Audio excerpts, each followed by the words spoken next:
Bonjour, c'est Rebecca. Aujourd'hui, j'aimerais vous montrer comment est-ce que vous pouvez réaliser votre rêve d'écrivain. Alors, je ne sais pas quel est votre rêve. Est-ce que c'est d'écrire un premier brouillon? Est-ce que c'est d'être publié? Est-ce que c'est même de devenir célèbre? Mais je vais vous montrer comment est-ce que vous pouvez fixer vos objectifs et vous y tenir. Alors, quand j'avais 10 ans, j'avais envie de devenir un écrivain célèbre. Je savais que j'étais capable d'écrire un livre, je l'avais fait, mais j'avais envie d'aller plus loin. Et en même temps, il y avait à la fois cette envie dans ma tête et puis à la fois, j'avais l'idée de toutes les limites qui existaient et qui pouvaient m'empêcher d'atteindre cet objectif. Et en fait, j'étais vraiment focalisée sur ces limites. Je me disais, c'est difficile d'être publié, je vais pas y arriver, c'est difficile, j'ai que 10 ans ou 12 ans à l'époque, voilà, et je vais pas arriver à écrire quelque chose qui est assez de qualité, voilà, je sais pas trop écrire des descriptions, ou je sais pas trop, ça dépendait des moments où j'ai du mal à développer mon monde de fantasy, par exemple, voilà. J'avais en tête toutes ces limites qui m'empêchaient d'avancer. Et le problème, c'est que vous avez peut-être vécu vous aussi sur vos projets d'écriture, quand on est là les yeux fixés sur les limites, sur les obstacles qu'on peut rencontrer, sur comment est-ce qu'on peut arriver à réaliser son rêve, et bien en fait on diminue nos rêves parce que on se dit on regarde ce qui est acceptable, ce qui est possible de faire, et on se dit voilà, ça c'est possible. Je sais pas, par exemple, on se dit, j'aimerais bien être célèbre, mais bon, finalement, si déjà j'arrivais à écrire un brouillon, ça serait bien. Et si j'écris un brouillon, eh bien, voilà, il y a plein d'autres personnes qui arrivent à écrire un brouillon, je pourrais peut-être le faire. Mais comme on diminue nos objectifs, comme on diminue nos rêves, eh bien, on est moins passionné par ce qu'on a envie de faire, et on se donne moins la peine aussi pour arriver jusqu'au terme de ces objectifs. Donc, par exemple, c'est pour ça qu'il y a certaines personnes qui mettent 2-3 ans pour écrire un roman, parce que elles se disent voilà, si j'arrive pas à écrire, si de toute façon ça va être compliqué pour être publié, donc tant pis si ça traîne un peu, parce que de toute façon j'arriverai peut-être à écrire un roman dans ma vie, et ça sera déjà formidable. Donc si je mets 10 ans à écrire un roman, c'est déjà très bien. Et en fait, peut-être que ces personnes-là seraient capables d'écrire un roman tous les ans ou un roman tous les 6 mois. Et le fait de diminuer leurs rêves parce qu'elles se disent il faut être dans la moyenne, dans ce qui est acceptable, eh bien ça fait qu'elles perdent de l'énergie et qu'elles se donnent pas les moyens pour arriver au bout de ces objectifs. Et ça, je l'ai vraiment vécu. Il y a certaines périodes dans ma vie où j'ai perdu énormément de temps parce que voilà, j'étais découragée, j'arrivais pas à garder ma motivation parce que je pensais que mes rêves étaient impossibles, je pensais que je ne vivrais jamais de l'écriture. Et du coup, je me donnais pas les moyens pour essayer d'en vivre parce que je pensais que c'était complètement impossible. Alors, je vais vous donner dans cette vidéo deux ou trois moyens pour que vous puissiez arriver à rester motivé tout au long de vos projets et arriver au bout de vos objectifs. Le premier moyen, ça va être de ne pas se laisser le choix. Alors quand je dis ne pas se laisser le choix, qu'est-ce que ça veut dire? Eh bien, par exemple, si vous avez l'impression de traîner sur un projet d'écriture, pourquoi ne pas partager ce projet avec quelqu'un et demander à quelqu'un de vous demander des comptes de façon régulière pour savoir où vous en êtes. Je vous donne un exemple. Quand j'avais, sur un de mes romans, alors je me souviens plus du tout quel âge j'avais, ni exactement lequel c'était, mais en tout cas, il y a un moment où je me suis rendu compte que je traînais sur la rédaction. Il se passait parfois des semaines avant que je recommence à rédiger ce roman-là, et je me suis dit, qu'est-ce que je vais faire, parce que là, c'est vraiment impossible de continuer comme ça, j'ai vraiment envie de le terminer, ce roman, mais je n'y arrive pas toute seule. Alors, ce que j'ai fait, c'est que j'ai demandé à mes deux sœurs de bien vouloir lire ce roman. J'en ai fait en quelque sorte un roman feuilleton, et toutes les semaines, je leur envoyais un chapitre de ce roman-là. Donc j'étais obligée, je savais qu'à la fin de la semaine, je sais pas si c'était le samedi ou le dimanche, je devais leur envoyer le mail avec une partie de mon roman, et qu'elles l'attendaient, et que du coup il fallait absolument que ce roman, ce chapitre soit écrit dans la semaine. Et ça m'a vraiment aidée,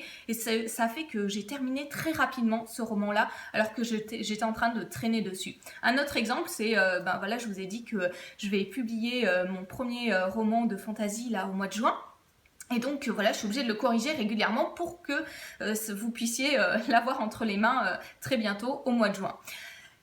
Alors première chose, ne vous laissez pas le choix, demandez à quelqu'un d'être là pour vous demander des comptes sur ce que vous êtes en train de faire, si vraiment vous traînez sur vos projets d'écriture, et vous verrez, vous garderez la motivation.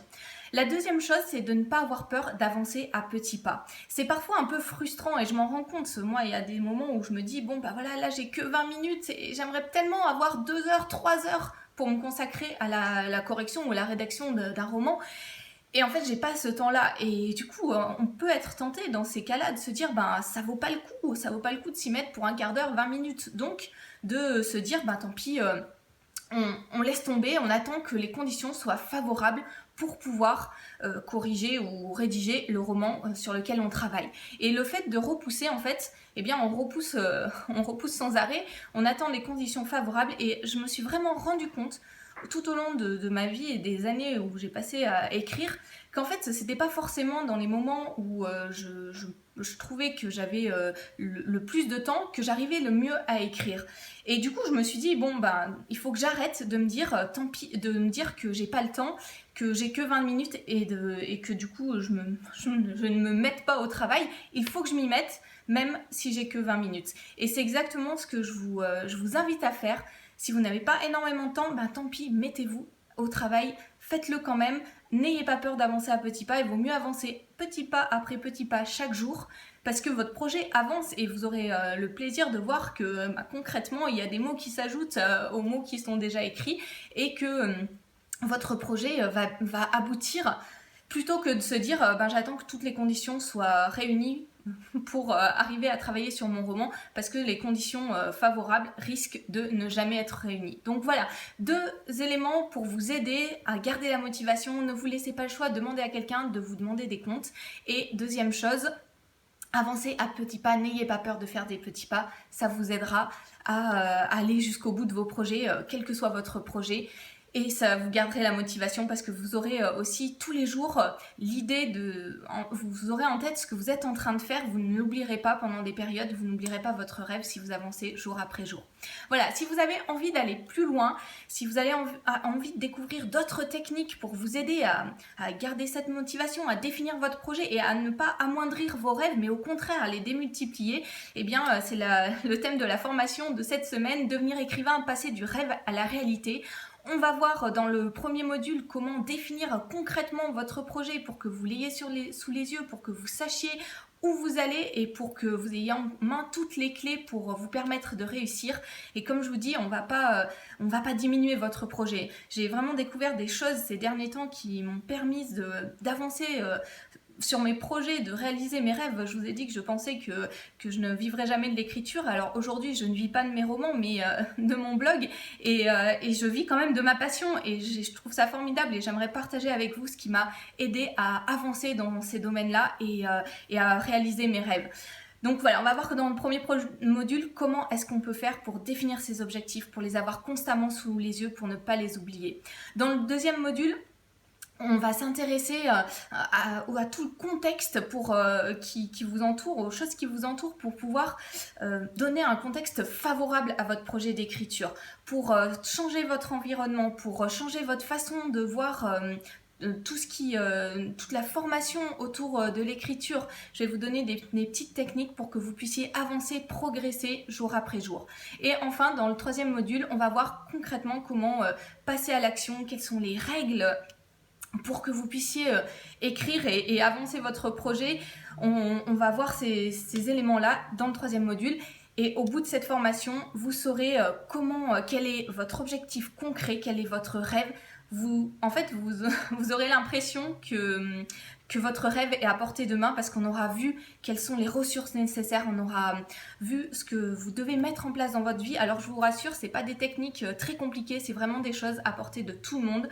Mais des choses qui paraissent parfois très simples, parfois même trop simples, mais si on les met en place, on va arriver à avancer et on va arriver au bout des objectifs, même les objectifs les plus fous. Voilà, c'est ce que je vais partager avec vous dans cette formation. Vous pouvez cliquer sur le lien qui se trouve dans la description pour y accéder. Attention, le prix augmente tous les jours, donc allez voir rapidement pour l'avoir encore à tarif préférentiel. Elle est téléchargeable directement puisqu'elle est sortie aujourd'hui.